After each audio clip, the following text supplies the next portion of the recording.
The 2015 Hobie Bass Open was held once again on Kentucky Lake this year. Anglers from all over came together for this two-day event to compete for the opportunity to represent Team USA in the 5th Annual Hobie World Championship. Many other prizes, including a 100% cash payout, were also on the line. This is the second Hobie Bass Open held here in Kentucky Dam Village. It's a great location on Kentucky Lake and Barkley Lake. It's got plenty of good fishing, plenty of water, and it's in a centralized location where people can come in from all different parts of the country. Kayak fishing tournaments have been growing in popularity. They've been around for a long time, and actually one of our guys in Australia has been running a really successful brim kayak fishing series, and that's what kind of led to the idea of the Hobie Fishing Worlds. And so we decided, we were working with some existing events as qualifiers for the Worlds, and we decided to host our own.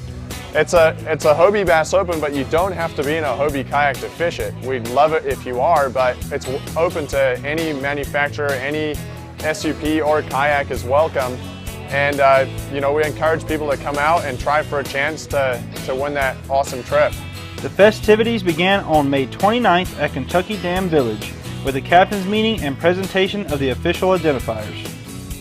Using the iAngler app, anglers would catch, measure, and photograph each fish before releasing them back into the lake. On the morning of May 30th, 78 anglers hit the water in hopes of landing 3 good fish to make up their best total length for the day. The day was filled with adversities as the kayakers faced strong wind and rain. However, that did not stop the fish from biting. Back at the weigh-in, Terry Elkins found himself on top with a score of 56.5 inches, followed closely by Tyson Peterson in second with 54.75 inches, and Dave Moll came in at third with 51.25 inches. The competition was close, with only 1.25 inches separating third through 7th place. After the day 1 results were finished, anglers enjoyed the cookout as they prepped for day 2. The next morning brought calm waters and hungry fish as several anglers posted a 3-fish limit before 7 o'clock. Tyson Peterson took the early lead, posting over 59 inches. However, Tom Michael, who was sitting in 6th place on day 1, began to move up and give him a run for his money. The wind moved in and the bites slowed a bit as the sky threatened rain, but most anglers were besting their scores from day 1, and Tyson increased his 3-fish measurement to 61.25 around lunchtime. As the anglers gathered at the 3 o'clock weigh-in, Tyson Peterson, a Kentucky native, found himself on top with a 2-day total of 116 inches. This earned him a spot on Team USA at the Hobie World Championship to be held on Shang Lake in Changshu, China. He also walked away with a Power Pole Micro and a check for $3,000. Saturday and Sunday, 99% of the fish we caught were all on 1/2 ounce to 3/4 ounce jigs with big trailers. That tended to be the key. If they slowed down, we'd throw a big 10-inch worm on them, and the minute we got a bite, we'd go back to throwing a jig. Just keeping the school turned on seemed to be the key.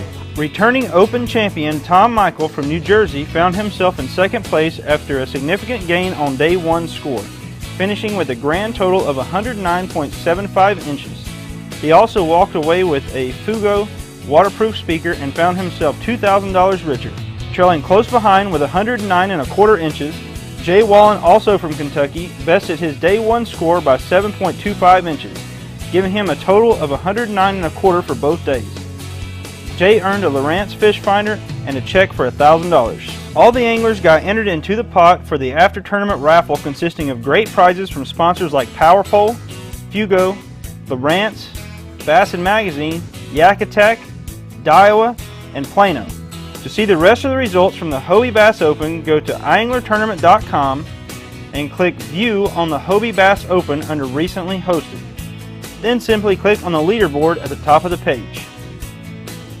This has been Jameson Redding with yakangler.com, your kayak fishing ultimate resource.